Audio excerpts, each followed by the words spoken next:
Is it safe as far as what it does to your kidneys and liver? If you're a normal, healthy person, nothing except improving your health. Now, on that note, here's how that myth started in the first place. Back in the 90s, we saw these kids that were dehydrating or getting ready for wrestling. They went into a sauna and they died and they were on creatine.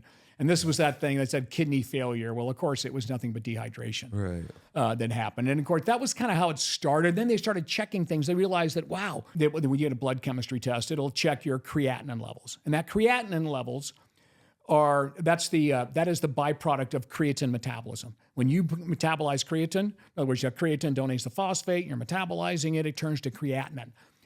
And because you're getting 1 gram of creatine in your diet and your body makes 1 gram, that's 2 grams a day total. Your excretion daily of creatinine is about 1 gram, right about 1 gram. So when you get a blood test, they say, okay, your creatinine levels are normal. That means your kidney is working normal and all that. What happens is if you're taking in extra creatine, you've got more creatine metabolism, which means you have more natural, harmless chemical reaction of creatinine in the blood. Now you measure that, it goes over 1.1 or 1.2, and it shows high creatinine levels. Okay, and now all that is the harmless byproduct of creatine metabolism because you have extra creatine. Now, doctors finally realized this about a year or two later, and so we tell everybody this. Make sure before you go in for your physical, of any kind of blood test, go off creatine for 2 days. That you won't get a false positive. But doctors learn their lesson the hard way. They're going, oh, there's something wrong with your kidneys. Your glomerular filtration rate, GFR.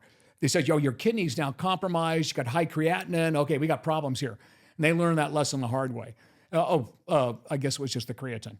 And then, of course, years and years have gone by. But that myth's still out there every once in a while. And by the way, when they're studying it for 10 years, people using 10 grams a day, we're talking about people with Alzheimer's and Parkinson's and kids with inborn diseases. Obviously, it's safe. Yeah. And there's no issue with the creatinine. So that's the safety issue. There is zero. If anything, it'll help protect your safety.